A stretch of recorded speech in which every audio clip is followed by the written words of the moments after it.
here is the mechanics of combat and the combat board.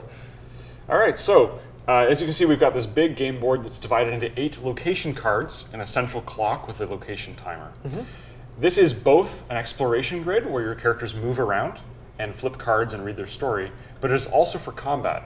And this means that where the cards are positioned really matters for how combat. So how does that work? So there's 8 cards around the board right now, and you'll I'm notice here. it's a circle inside an octagon, right? So there's also room at the edge of each face. And I see that's where the bad guys go. The enemy, yeah. Okay, the enemies go there.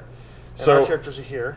Right. So, for example, if I'm in the open field, which is currently explored, You're adjacent to cards on either side of you on the wheel, as well as the one opposite. opposite. So range 1 for you is the campfire, the overlook, and the path to town. All right, but what if I get rid of the campfire? Some locations don't have a full 8 cards, which means their geography is different. Oh, okay. So now, if there's no card in this slot, these 2 locations are not adjacent. You can't move between them directly. You would have to go 1, 2, 3, So or range 3. So if I have a range 2 item, I can go 1, 2, but I can't hit this anymore because I can't just go 1, 2 because this location doesn't even exist anymore. Correct. So this changes the shape of the area in an abstract way. I mean, I know how it plays out, but it's very interesting. So okay, so we've got this this layout. So now that's how the combat grid works. Combat itself. There's initiative. Yep. And this is we use the clock for the initiative. Now, as you can see, there's 16 places, so you can have quite. So you've got a bag full of tokens. You shuffle them up, and then you draw out a set and place them on the clock. This will be the turn order. Oh man, they're going for the first. game. So yeah, this would be the 2 Magister Rangers first, and then us.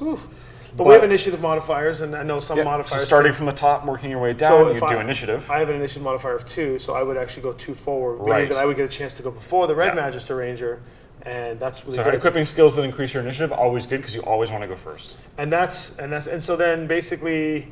And then it's character turns in order of clock, and you use the hand to mark whose turn it is. Yeah, well, let me show you real quickly how a character turn looks out based on the character board. And there's a character board overview video. You can check that one out. For example, on this board here, we've got our cooldown track, which is vitally important for when you do your skills. Yep. And so, for example, if I'm going to throw a knife, it's got a cost of 3, which I'll get to in a minute, and it's cooldown 2. So I put it into cooldown track 2, and then every turn, thanks to 2 rounds until you can do it again. Every turn, because of this turn reference chart, I get to cool down. All of my abilities cool down, and when my ability gets off the cooldown chart, it goes back into my hand and can be reused again. Yep. That's for combat. Now we've also got turn 1 statuses, which is a whole other video. Sequence 2 is to process cooldowns, which I've done. Then we get to generate action points. Action points are based on what's written in your stats on your character card. And then I can spend the action points to do the various effects. Yep. And then you clean up. And you wash, rinse, repeat.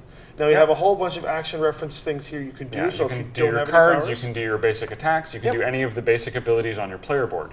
And now that's for a player turn. Yes. But if it's an enemy turn, basic enemies use the dice. Yep. They roll them to see what their target priority will be, and you can check out our dice overview video for that. There's a video on how the dice react. Afterwards, after you've decided what their target priority is, they move to and try and attack that player by rolling dice for their attacks. So when they move, what do? So if they're moving over here, he goes over here. Right. If they're moving over here, they go like this around the board. That's right. You just put them on a different edge of the map depending on which location they've moved to. Excellent. And this is just so that all of their stats are condensed in an easy to reference way. I also noticed that there's a bunch of status effects on the location cards. So in addition to the geography of the map, the locations themselves also have various icons which will change either your stats or your available actions, or how many action points you generate or spend on certain things, or your defense against certain kinds of attacks. So a couple examples here. What do we got? We've got. So the overlook is while you're in this location, you roll an extra dice when you make a ranged attack to somewhere else. Amazing.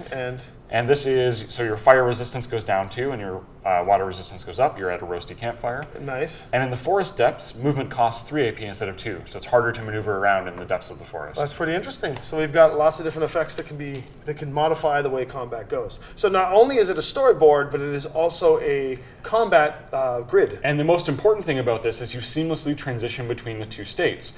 A grid of locations is an area to be explored where you're putting your characters out and wandering around and flipping cards. And then if combat breaks out, you do initiative, you do the combat, and when you're done, all the cards are still laid out for you, and you can go back to exploring. But anything you used in that combat is still stuck in cooldown. That's a two for one board. So sometimes you might find multiple smaller fights or one big fight, you don't know. Thanks for watching the video.